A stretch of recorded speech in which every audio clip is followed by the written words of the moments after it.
Do you have continuity or association plan for your business? Has anyone shared the concept of sustainability with you? What about the need to protect the rights of minority shareholders? What are those ingredients germane to having effective meetings? For these and many more, tune into Corporate Governance Platform every Thursday on MITV, your darling station, on DSTV 255 and UHF 43 at 4:30 p.m. Corporate Governance Platform is your best medium for informative and educative strategies for the practice of the corporate governance profession. Institute of Chartered Secretaries and Administrators of Nigeria, ICSAN, the hub of governance professionals. Hello, and thanks for joining your favorite program on TV, Corporate Governance Platform. The program is proudly brought to you by the Institute of Chartered Secretaries and Administrators of Nigeria, ICSAN, the hub of governance professionals, and is coming to you live from MITV in Lagos. I am Tunde Odeyemi, and in a couple of minutes, we'll be having conversation on two important principles of corporate governance: transparency and disclosure. And to lead us in the conversation is no other person but a specialist in the field of corporate governance and a very distinguished fellow of the Institute of Chartered Secretaries and Administrators of Nigeria, Mr. OLUFEMI SOKAN, FCIS. Mr. SOKAN is a legal practitioner with 20 years post-call experience in managing companies' legal affairs and in moving towards meeting its mission and vision. He has a widespread experience in mergers and acquisition, regulatory and recovery transactions, joint ventures, advising startups to seasoned companies in complying with all corporate obligations and regulatory laws. He was a former company secretary and legal advisor of ICSAN Nigeria Limited, and is the current chairman of Lagos chapter of the Institute of Chartered Secretaries and Administrators of Nigeria, ICSAN. Mr. SOKAN, it's nice to have you on Corporate Governance Platform. Thank you very much. It's nice having me here, and good afternoon, viewers. Okay, we are going to be discussing transparency and disclosure. You know, they are very important principles or concepts in corporate governance. And before I start this conversation, let me also use this opportunity to invite our viewers to be part of the program. To be part of the program, you only need to make comments or ask questions on the program by sending text message to 080-2323-1287. Only text message, please, no phone calls. Your text message to 080-2323-1287. Okay, transparency and disclosure. On a general note, when we talk about transparency and disclosure, what are we talking about? What is the meaning of transparency and disclosure? Thank you very much. When we talk about transparency, we're talking about openness. We're talking about accountability. When we talk about disclosure, we're talking about revealing things, information that are needed.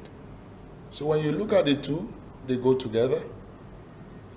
Transparency is the access, while disclosure is the main revelation that is needed. So the two of them, they are essential, basic corporate governance framework that is needed in an organization in the decision making to ensure that there is no influence or anything that will affect the stakeholders, the shareholder or potential investors to the company or the organization. Okay, transparency and disclosure, as it were, they are needed in an organization. Mm-hmm. Now, what then is their relevance in the context of corporate governance? When we look at the two together, it's very important because they form the bedrock of the decision making. Once the transparency and disclosure is not there, it erodes away the trust that the stakeholders may have. Imagine having information that is not enough for the stakeholders, and then getting to know later that some information have been concealed about the organization. It will destroy the trust, and the credibility of the organization to the stakeholders. Wonderful. Okay, can you give instances in situations where desiring disclosure and transparent dealings in governance? Do you have instances that you can give for the benefit of our viewers? Yeah, there are a few of them. For instance, there is something we refer to as conflict of interest. If there's a contract being given out to a company or an organization, and any member of the board has any interest in it, it must be disclosed. Without doing that, it will affect the decision whatsoever, the outcome, the judgment that will be given as regards to that. Another example is maybe an employee is being pegged down to take a job, and a board member, has a relationship, maybe it's the uncle or the cousin. This must be disclosed, because if it's not disclosed, it may affect, or it will affect the decision. Maybe that person is not competent enough, but because there is a relationship that is there. So all this, it works against the principle of transparency and disclosure. Yeah, you gave us two instances, and I'm going to refer you back to those two instances. If you want to take a contract and a member of the board is probably related to whoever that is going to be giving the contract to, or you want to take a job, you call it conflict of interest, right? Now, when it is disclosed, does it mean if the person is competent to take that job or to take that contract, it should not be awarded or should not be given that job? Under the code, every organization should have what we call policy in terms of conflict of interest. Okay. Every organization has that. When it is disclosed, it's made open. Okay. And that is what we call transparency. Okay. Then it's no longer an hidden thing. So if the person is qualified and it suits that position, then it's fine. But when it is concealed and then is later known to the board or the organization or the company that this was the situation on ground, then it becomes a case of a non-disclosure, which is against the corporate governance tenet, as it were. Okay, that is wonderful. What is the difference between financial and non-financial disclosure? Both of them are, they are key in terms of transparency and disclosure. When we talk about the financial, of course, as it is, we talk about something relating to monetary time. But when you talk about the non-financial, we look at areas like the corporate governance, practice. Is the company, does it have its policies? Does it have its strategies? You talk about the area of health and safety. You talk about the area of even the environment. These are areas where it has nothing to do with money, but still is part of what is to be disclosed. Okay, so the financial and the non-financial information are both important, right? They are both important. They form the bedrock of the corporate governance framework for the organization. Okay, talking about disclosure, I want us to unravel this issue of disclosure. Is there any harm in not fulfilling the disclosure requirements and ideals? And if there are harms in not fulfilling that disclosure in an organization, what are those harms? Okay. The first I will say is that it erodes away the trust of the stakeholders. Imagine a potential investor getting to know an information later which ought to be known from the beginning. It speaks a lot about the organization. Aside that, the credibility of that organization. Nobody wants to get involved with an organization that is not doing things as it's supposed to be. So when you look at it, it not only affects the stakeholders, it goes even to the extent to affect the public, even the nation as a whole, depending on the organization involved. Okay, so many harms to the organization. Okay, how important are these concepts, the concept of transparency and disclosure in stakeholders' relationship? Okay, under the code, the NCCG 2018 code, the part F of it, principle 27, talks about that. It helps in bringing good communication and interaction between the organization and the stakeholders. And when you look at the provision of that principle, there are recommendations to practice that were made. For instance, it is expected in every company or organization to have their annual report. Okay. This will give more information to the stakeholders. Who are the directors? What are the qualifications of the directors? How is the company run? And this must be done and be given in a language that is clear to be understood by any stakeholder, in the organization. So the code actually made provision for that, for proper communication and interaction.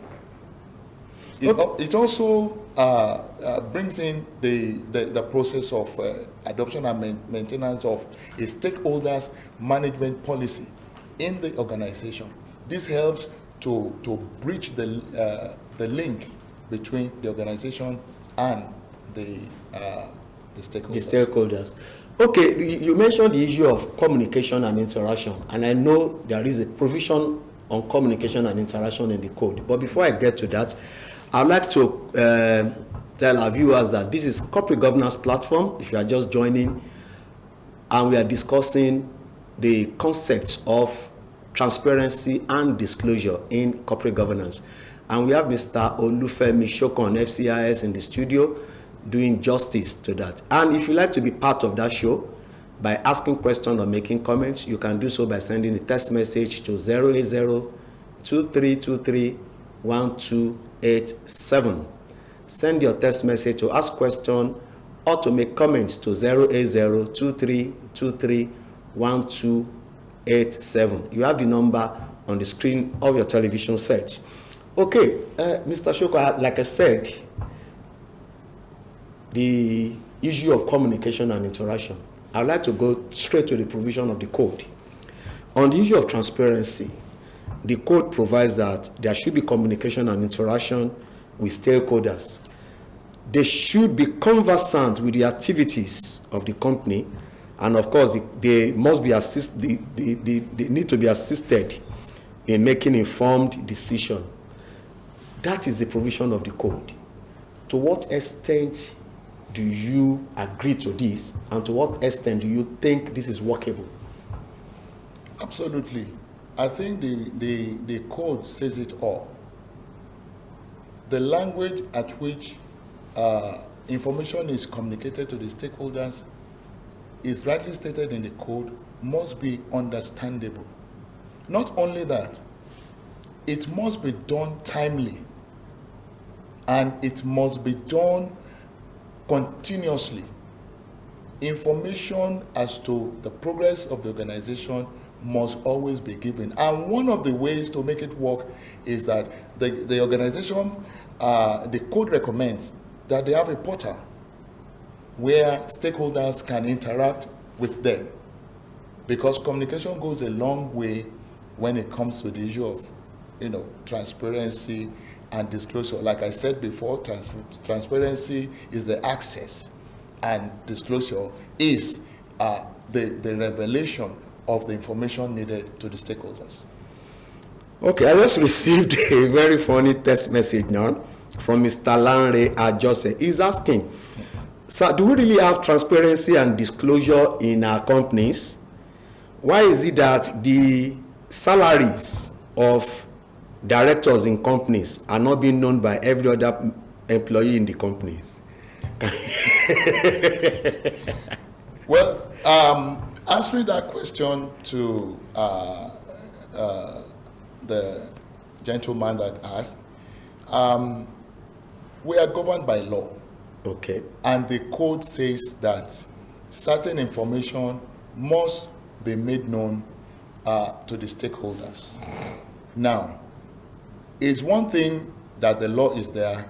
The other thing is our organization actually doing what they are supposed to do. But I believe that the regulators, well, maybe they have not caught up with such a organization, but the time will come when there will be no hiding place. But the advice will be that organization and companies should do as required by the law. As required by the law. Yeah, I want to go back to the concern from Lara Joseph, the person that sent that text. He actually made a reference to salary. Salary issue. Is it a disclosure issue? Can the salaries of other members of staff be disclosed? Can it be made open? Because disclosure is about openness. Yes. Can it be made open to every members of the employee in an organization? Well, to a certain extent, when employees are being employed, it's not something, it's on an individual basis. Okay. When you go for your interview, you meet with them, you discuss with them, you have that. So, to a certain extent, that may not be the case. And when you look at it, how does that affect the organization? When we look at disclosure and transparency, we are looking at how it affects the stakeholders that are involved. Okay. I know that at a point in time, the company or the organization prepares their financial report, and from the financial report, I believe that answer to that question can be deduced. Okay, so Mr. Joseph, go and start checking financial reports of organizations. Let me take you a little bit back into the code. The other time we talked about transparency. I want to talk about disclosure. Okay. On disclosure, the code provides that the board should ensure that company's annual report includes a corporate governance report that provides clear information on the company's governance structures, policies, and practices, as well as environmental and social risk and opportunities. Now, what is the significance of all these requirements to be included in the financial report or the annual report? Thank you. Earlier on, you asked a question as to what are the areas which I did mention, the financial and the non-financial. All of them are key. They are very important. When you look at the non-financial, the corporate governance report, how is the organization run? Are policies in place? We talked about conflict of interest the other time. What are the policies of the company? If a director, a member of the board, is found wanting in that area, what are the measures taken? Because these are things that affect the stakeholders.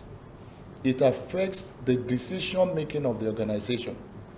So, in reality terms, this must be followed.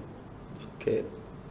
So, it's very relevant that the provision of the code,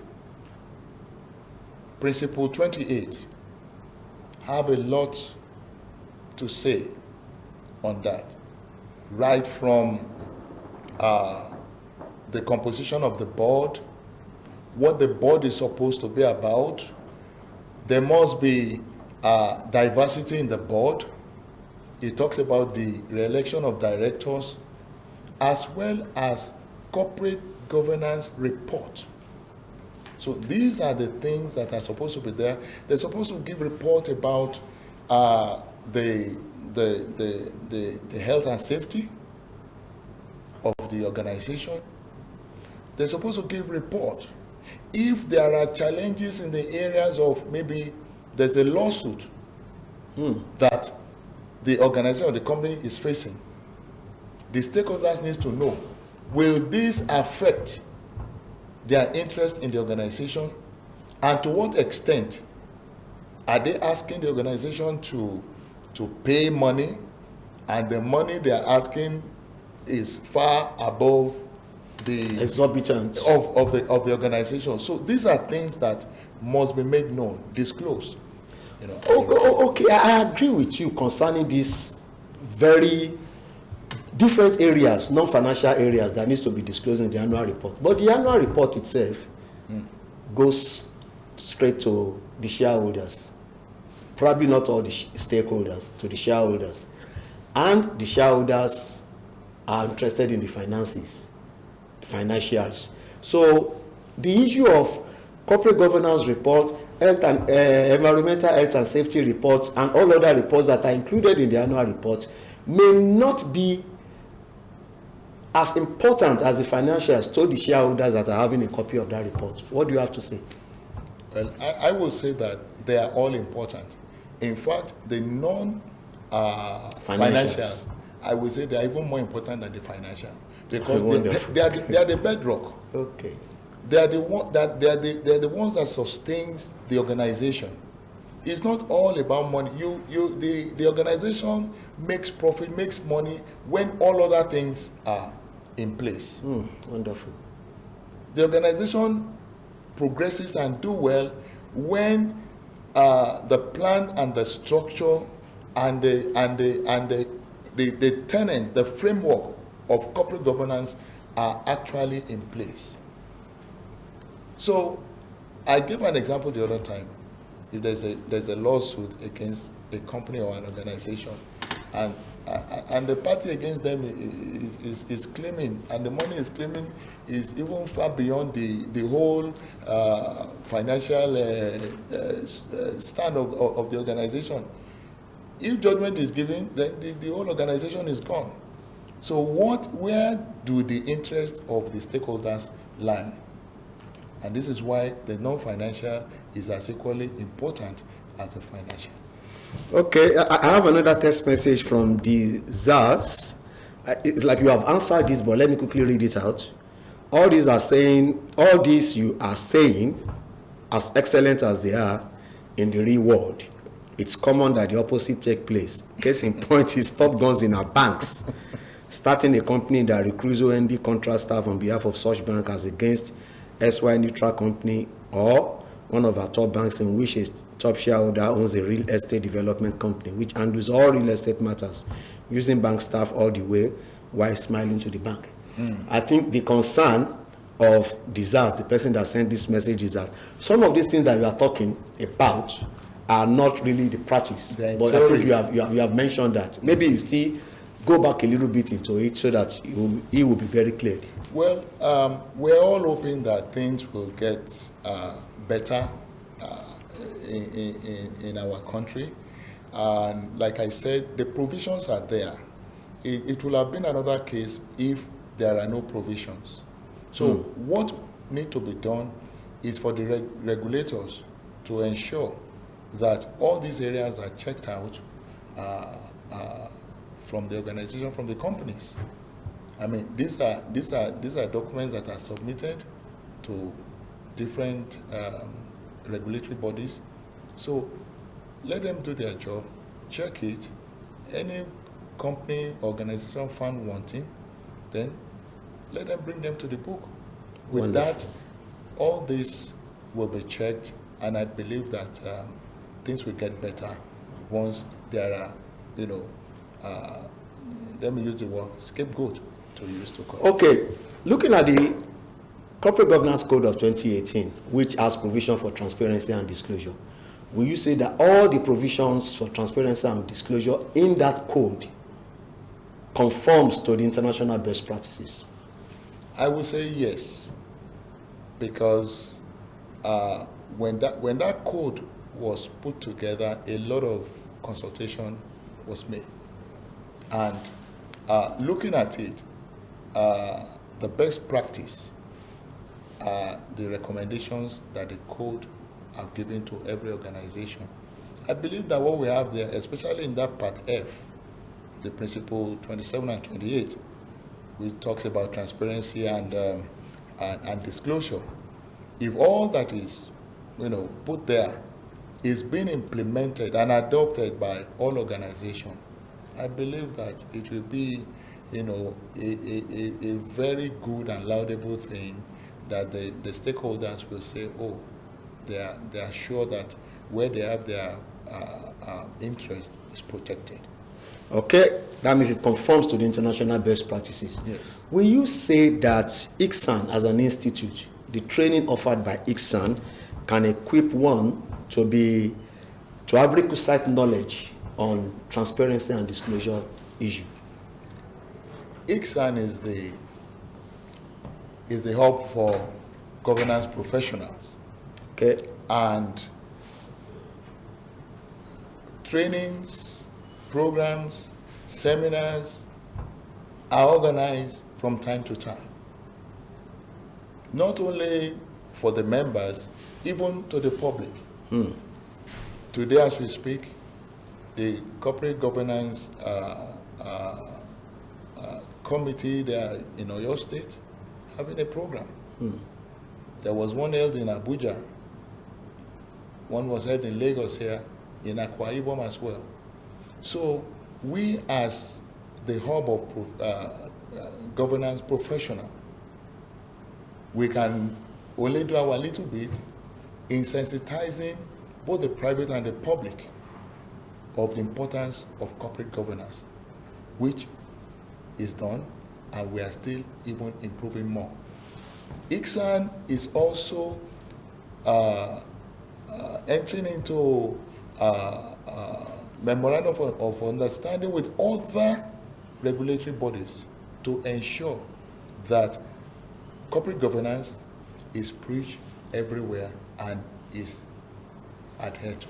Okay, ICSAN is doing everything to ensure that corporate governance is preached everywhere and is adhered to. On that basis, we'd like to wrap up on today's episode of Corporate Governance Platform. Thank you very much, Mr. OLUFEMI SOKAN, FCIS, for coming on the show and for sharing your thoughts on transparency and disclosure.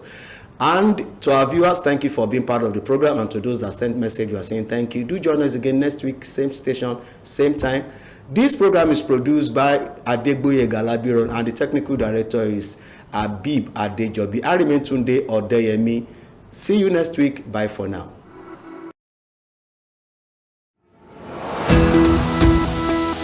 Do you have continuity or association plan for your business? Has anyone shared the concept of sustainability with you? What about the need to protect the rights of minority shareholders? What are those ingredients germane to having effective meetings? For these and many more, tune into Corporate Governance Platform every Thursday on MITV, your darling station, on DSTV 255 and UHF 43 at 4:30 p.m. Corporate Governance Platform is your best medium for informative and educative strategies for the practice of the corporate governance profession. Institute of Chartered Secretaries and Administrators of Nigeria, ICSAN, the hub of governance professionals.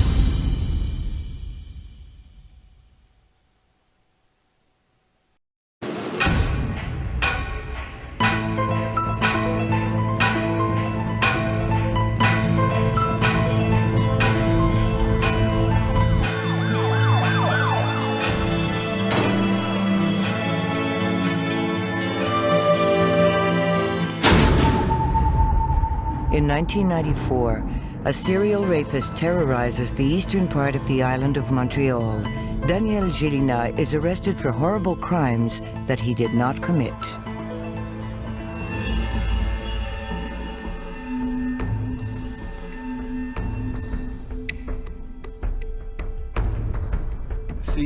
When there's a danger for the population, the police will obviously put a lot of pressure on.